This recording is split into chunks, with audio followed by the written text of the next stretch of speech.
It's been a while since I did a video, and you probably wonder, well, whatever happened to that crazy duck man? Last Saturday, I was involved in a live stream, which I enjoyed. I did have to take a bit of a break, if you watched it, because I had to help, a friend of mine had to help me pull my truck home because it broke down. Now, a lot of times you'll see videos about people that have problems, especially in a lot of the videos that I've been watching lately with the carnivore diet. They have issues. They can't eat the food because they're tempted by something else. Maybe the duck food is just too much temptation for them to handle. And you might think, hey, I know this guy that's been carnivore for 40 years and he doesn't have a problem with it and whatever, and he's some kind of superhuman alien or whatever it is. This guy has a great life. He doesn't have any trouble. Well, I've got some news for you. I have problems, but it's not with the diet. Now, let me show you a little something. All right. Here we go. See this?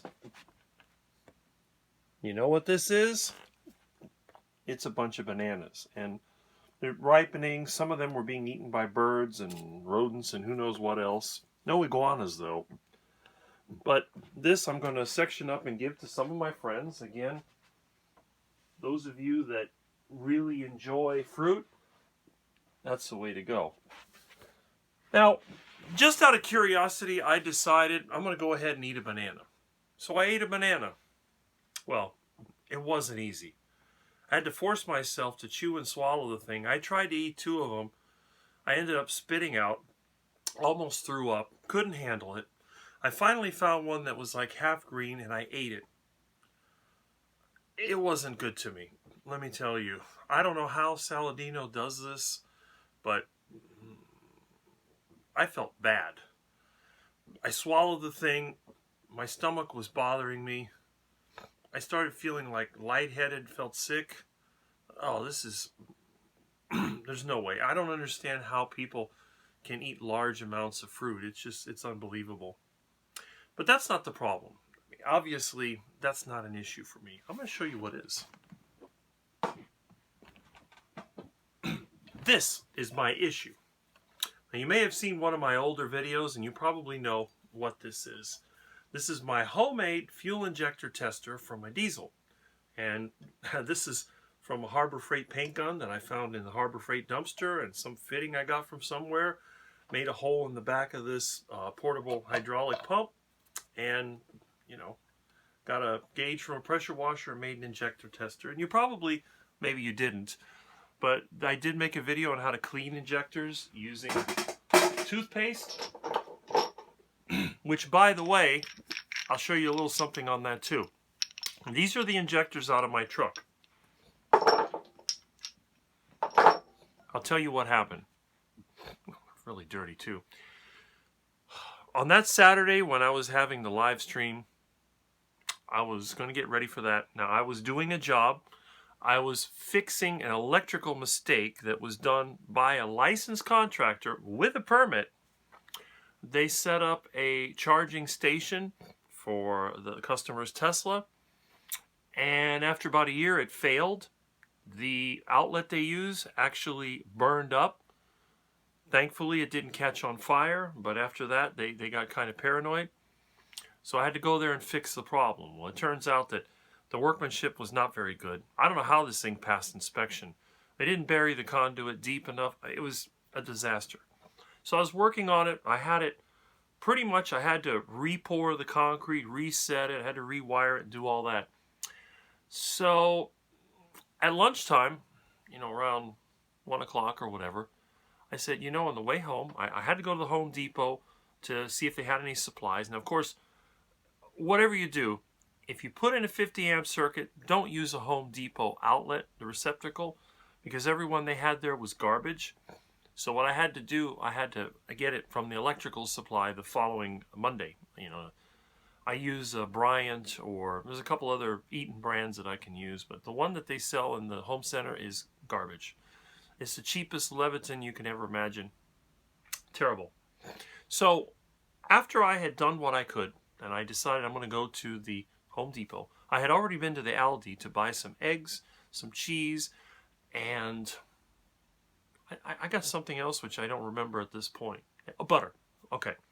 So after Aldi, I decided I'm going to go to Winn-Dixie, see what they have on sale. Remember, the Winn-Dixie is next to the Home Depot. So I thought, what's the big deal, right? Yeah. Well, it was a good day. Let's put it this way. I solved, well, at least I was in the process of solving this customer's issue. And I went to Aldi. Everything was there. There was no line. I went to Home Depot, looked at what they had. I went into Winn-Dixie, and when I got to the meat section, guess what I saw? Marked down ground beef. A lot of it. It wasn't as cheap as it was before when it was $1.99. It was $2.19. All right. You know what? I can handle that because the cheapest meat that I can get are those 10-pound rolls at Gordon Foods. And Gordon Foods is several miles away, and the Winn-Dixie's right down the street. I thought, hey, I'm going to buy what I can. So normally what I do when they mark down meat at Winn-Dixie, it may or may not register at the checkout. So what I'll do, I'll buy a handful of it, run it through the checkout, and make sure that it goes through. And if it does, I'll buy as much as I can. So I actually spent over, I think it was like $68 is what I spent on meat. So I made one trip through the checkout, got more meat, went back to my truck, loaded up on the seat, and I had a box, the same box I was using from Aldi, which actually I have here. That. To throw this thing out.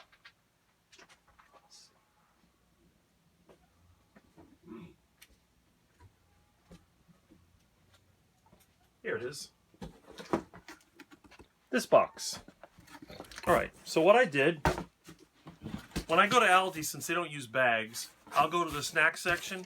I'll find a box that's kind of empty. You know, it has that Aldi brand or whatever on here. So I put the eggs and I put the butter and I put the cheese in here.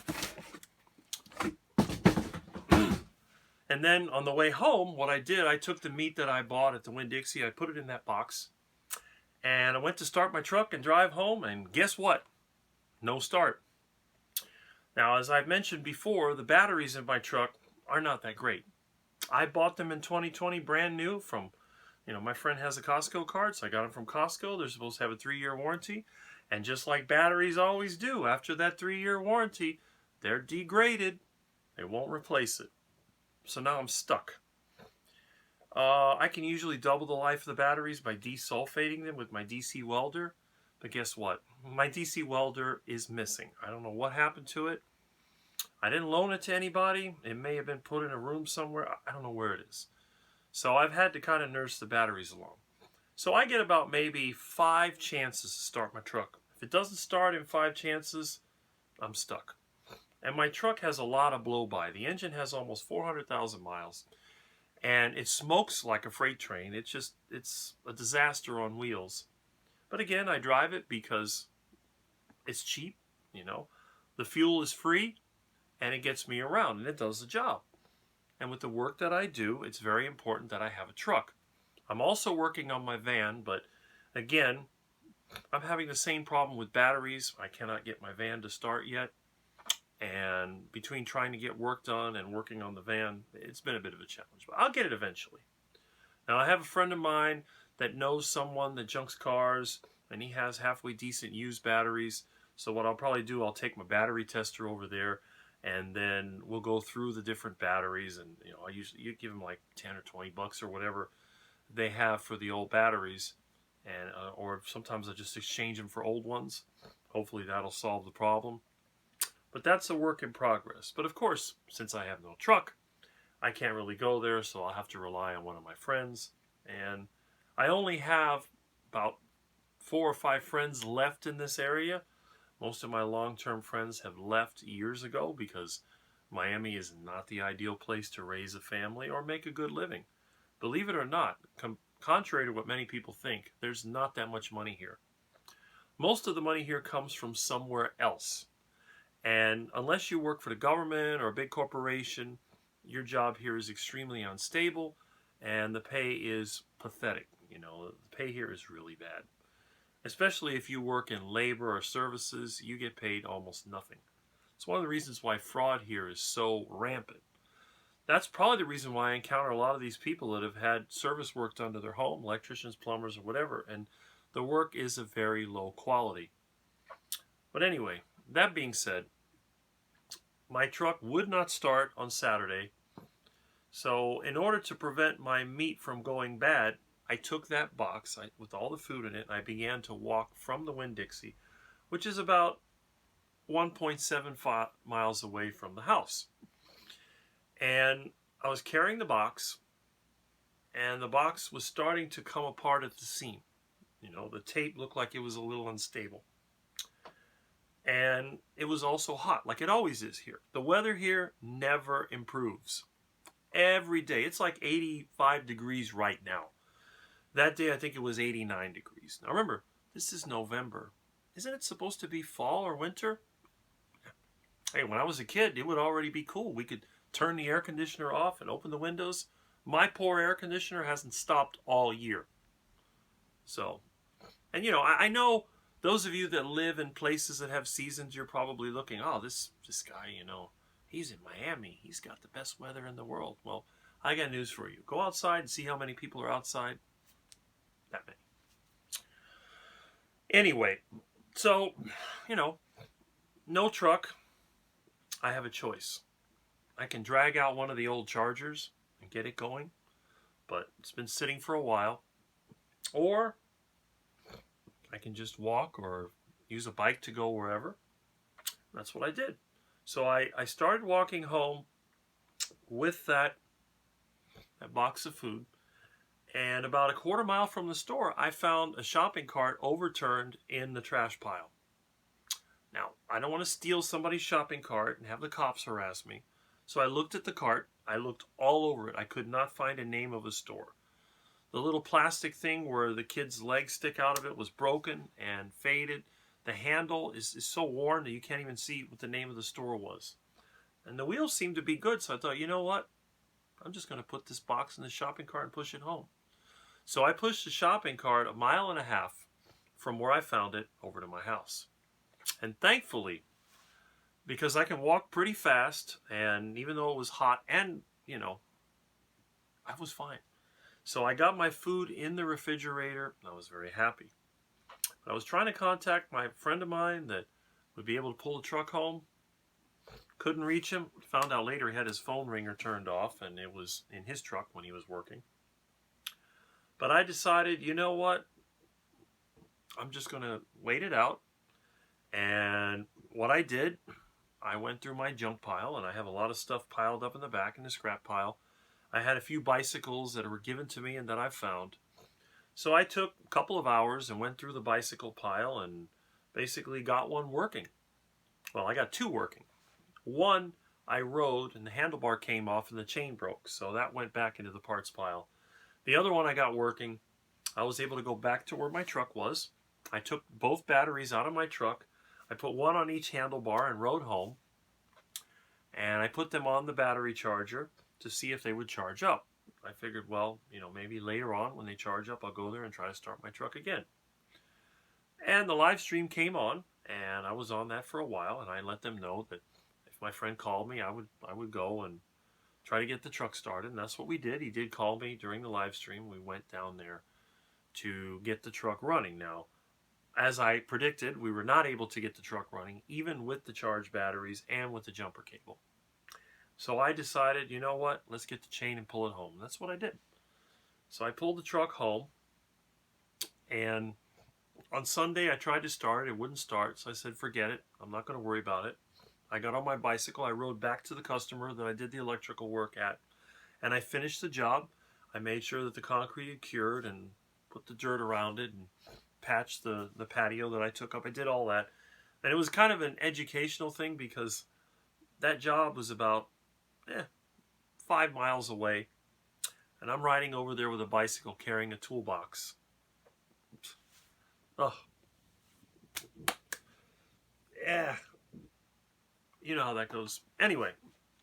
So, all right. I got that done. Finished. Got paid. Customer's happy. So Monday, I decided to work with my truck. I removed the injection pump, checked it out. It was very good shape because I just rebuilt it not that long ago, less than a year. The fuel system was clean. It had fuel delivery, no problem.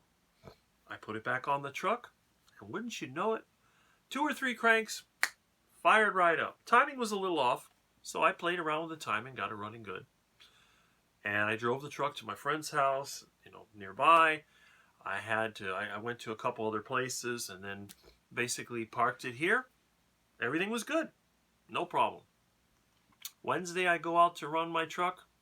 Won't start. Same old thing. It tries to start. It acts like it's going to start. Doesn't start. So I thought, okay, must be the injection pump. I loosened all the lines to the injectors, spun the engine around, and you could see that it was shooting fuel out at the proper time. But, all right. But then I had another customer I had to deal with, so just to give an estimate. And again, truck's not running, so what do I have to do? Get the bicycle. I'm sure they thought, well, what kind of guy is this? He's coming here on a bicycle? Well, I'm working on my truck, so whatever.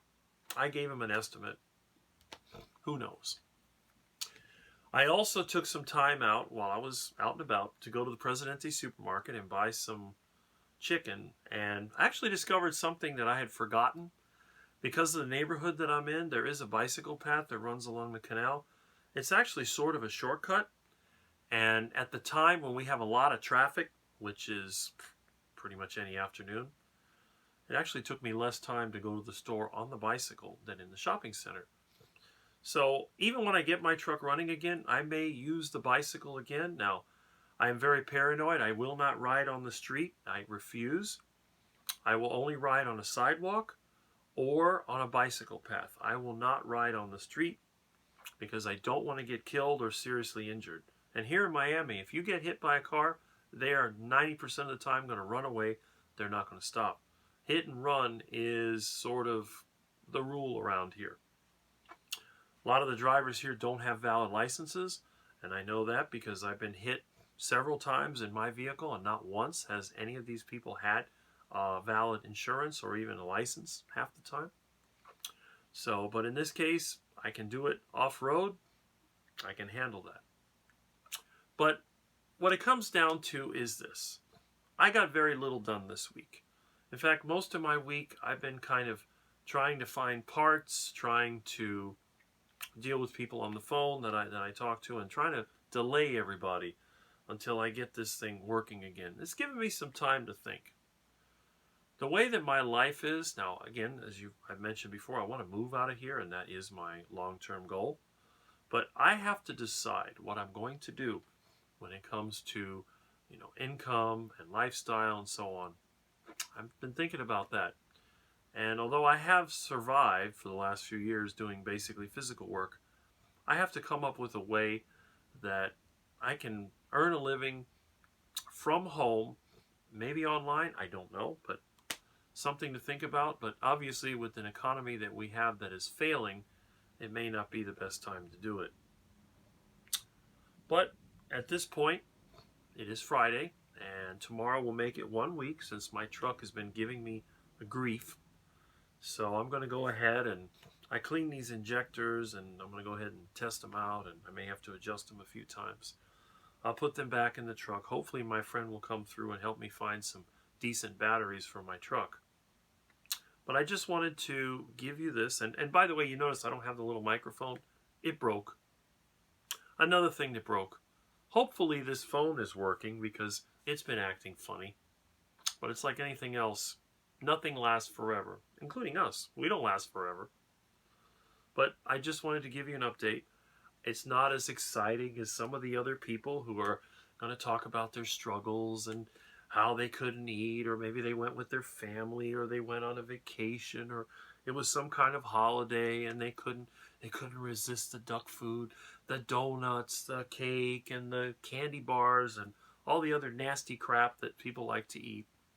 But this is just a real world experience from Rick. Now, on the good side, I had heart attack chicken for lunch, and I may have a heart attack burger or at least a beef stew for dinner. But anyway, that's what's happening, and hopefully I will be able to make some more videos, and hopefully the next time you see me, I will be in a better mood and not frustrated.